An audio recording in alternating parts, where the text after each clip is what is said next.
also what we see as well, I guess, especially in the way that people change their mindset and focusing on what matters and being in the moment. A lot of people get to a point where they also struggle with their sense of identity, their sense of purpose, especially those who maybe don't have a job anymore. Those are being asked to, stay at home or work from home. They're spending more time with their families. Their whole environment is changing. So why does that happen, Lisa? What is the go with our loss of identity when there's crisis like this, and what can we do about that? Yeah, I mean, again, we feel that real sense of helplessness, and we've forced a change on people. So one of my research areas is that whole work-life balance. And we've been talking a long time about flexible work arrangements and giving people the opportunity to work from home and all sorts of things. Suddenly we've been forcing you into this. We haven't primed you, we haven't supported you, we haven't taught you ergonomics, we haven't done anything to assist on that. And for those who are lucky enough to have a job, sure, and then they're stripping away of all of that. So that sense of having a purpose, that sense of you and I, we really feed on this, you and I, that sense of a meaningful contribution to life enhancement for ourselves and others.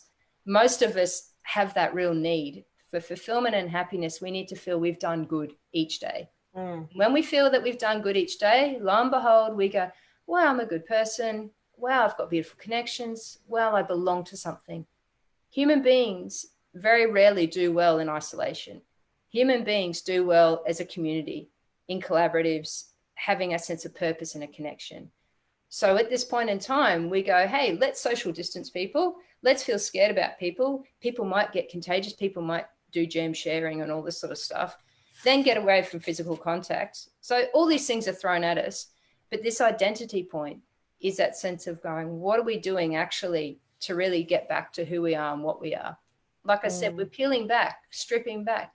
If we use this time to get to know ourselves, if we use this time to go, what is it that really feeds my soul in terms of self-care, in terms of connection with others, meaningful others, working within our means of what we can work with, obviously through social media and phones and all that sort of thing.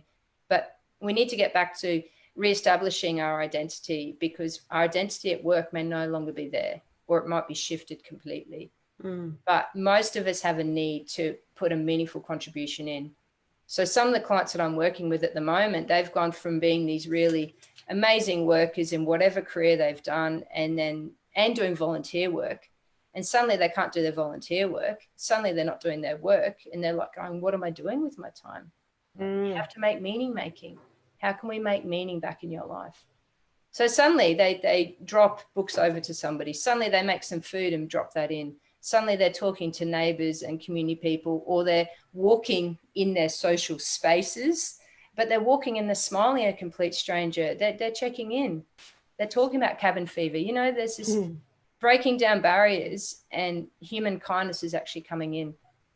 And what I wanted to talk about with that identity too is that a lot of us in this group in particular are small business professionals.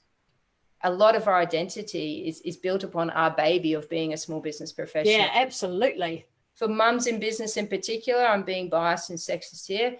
A lot of mums are going, oh my goodness, I am now the forced lion's share of a caregiver at home. I'm suddenly this identity of a mother, a nurturer, a nurse, a doctor, a psychologist, a social worker, a recreational officer, but not with any resources.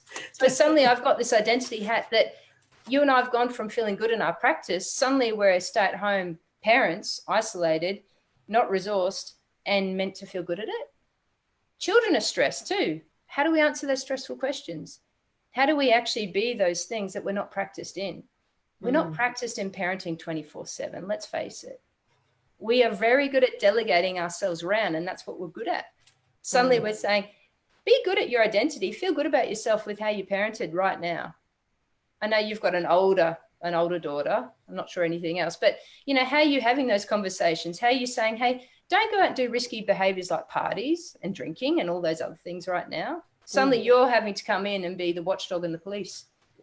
Yes, well, all these roles that are changing and modifying and moving around, aren't they? Exactly. And it depends where you are, of course. I know most of my family's in New Zealand and they're on total lockdown. So they're homeschooling and they've been doing that even before the school holidays and everything else. Yep. So it's just really interesting. But This answers so many of those questions I had, Lisa, about why we're seeing so many people going, I've cleaned the house and I've spring cleaned the garage and I've cleaned the windows, and they're just throwing themselves into this activity, I think, in order to find some purpose, because everything else has been taken away. So to just find that sense of productivity.